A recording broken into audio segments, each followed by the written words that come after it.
اور میرا مولوی جو ہے اسے جنت میں گھمایا جا رہا ہے، پوری جنت کی سیر کرا دیتا ہے، وہ سمجھتا ہے نیچے والا کہ میں تو ہو گیا جنتی، ٹکٹ میرا پکا۔ یہی سمجھتا ہے۔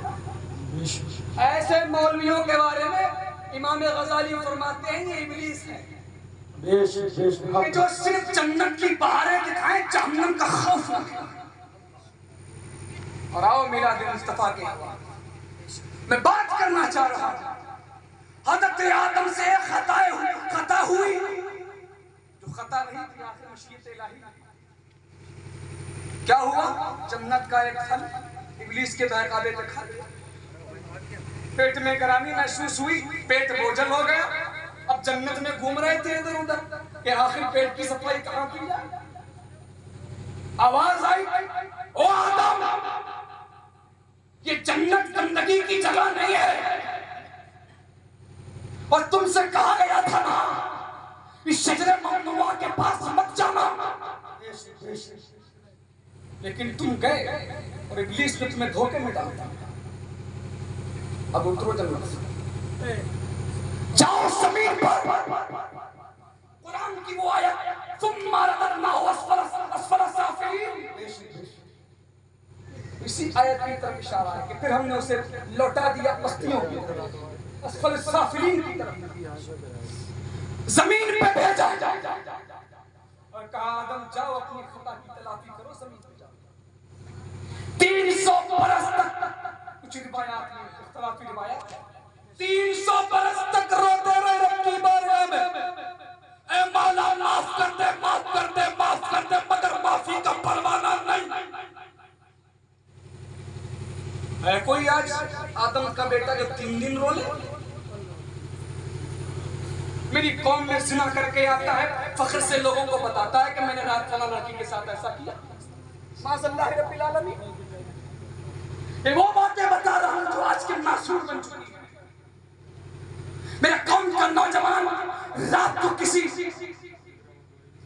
غیر محرم کے ساتھ ڈیٹ پہ جاتا ہے اور صبح کو دوستوں کے سامنے آ کے بیان کرتا ہے، شرم و حیا ہے کچھ؟ غیرت باقی رہی کچھ؟ نہیں۔ کیوں؟ حضور فرماتے ہیں کہ حیا اور ایمان دونوں ساتھ ساتھ رہتے ہیں، یہ حدیث پاک ہے، دونوں لازم و ملزوم۔ حیا ہوگی تو ایمان، ایمان ہوگا تو حیا۔ مصطفیٰ فرماتے ہیں دونوں میں سے ایک رخصت ہو جائے تو دوسرا خود، ایمان چلا جائے تو حیا، اور حیا چلی جائے تو ایمان چلا جائے۔ اب گویا کہ حضرت آدم زمین پہ آئے، 300 سال تک روتے رہے، پروردگار معاف کر دے، معاف کر دے، معاف کر دے، مگر معافی کا پروانہ نہیں۔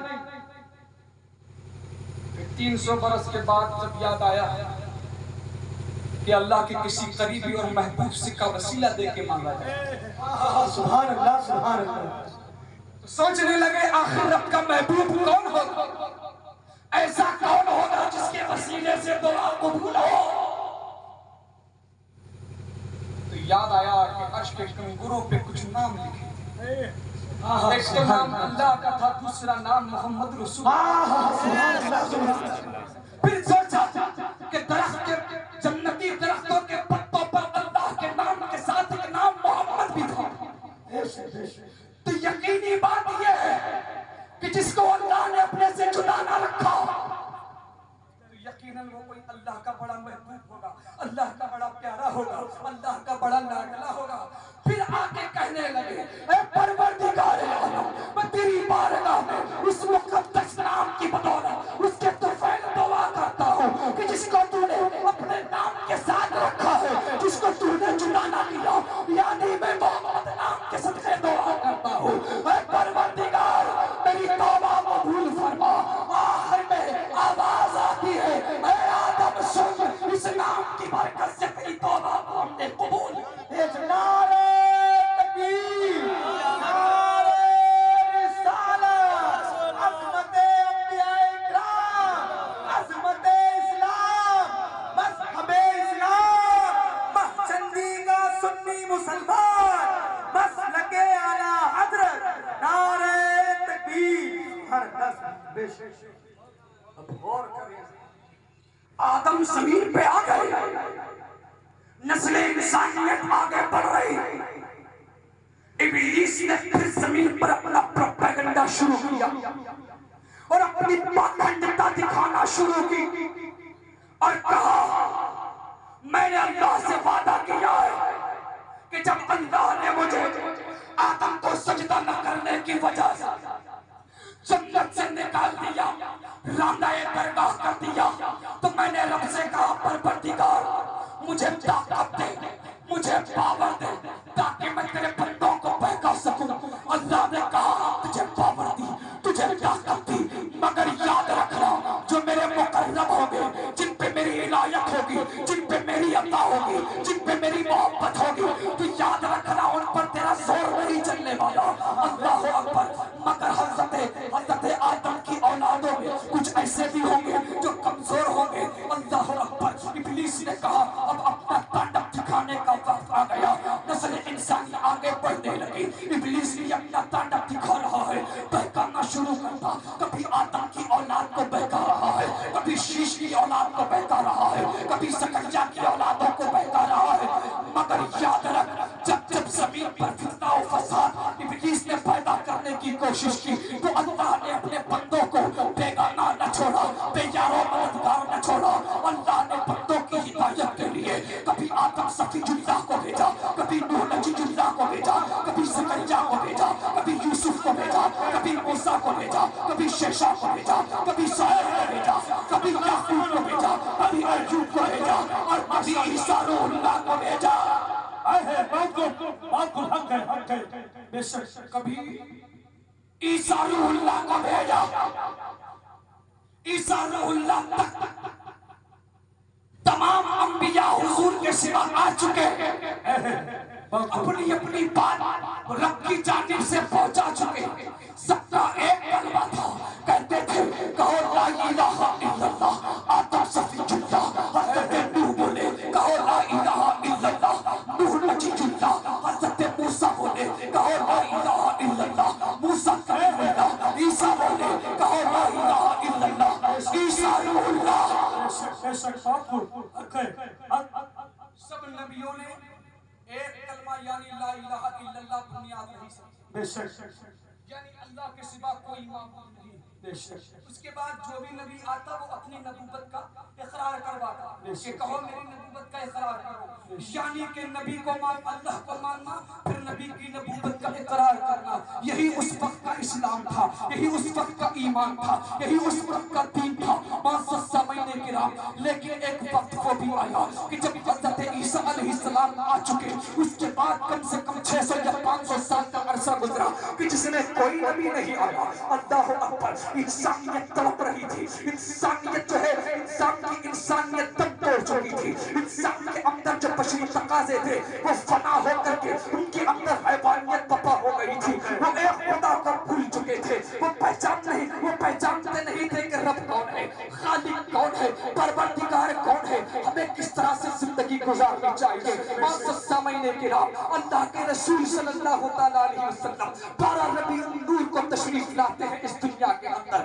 آنے کے بعد معزز سامعین کرام مختصر سی جھلک آپ کو دکھانا چاہتا ہوں، لمبی چوڑی گفتگو نہیں کرنا چاہتا۔ اب مصطفیٰ کریم جو ہے حد بلوغت کو پہنچتے ہیں، مصطفیٰ جان رحمت صلی اللہ تعالیٰ علیہ وسلم اپنی زندگی کے مراحل کو آگے بڑھاتے ہیں۔ اب انسانیت کا معائنہ کرتے ہیں، انسان کو دیکھتے ہیں۔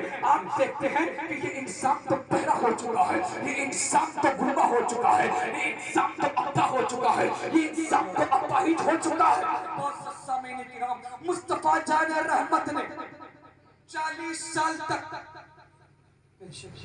تقریباً 35 سال تک انسانیت کا معائنہ کیا۔ انسان کو دیکھا، اس کو سمجھا۔ اب میں آپ کو تھوڑی سی ایگزامپل کے ساتھ سمجھاتا ہوں۔ سامعین کرام، کوئی بھی دنیا کا بڑا قیمتی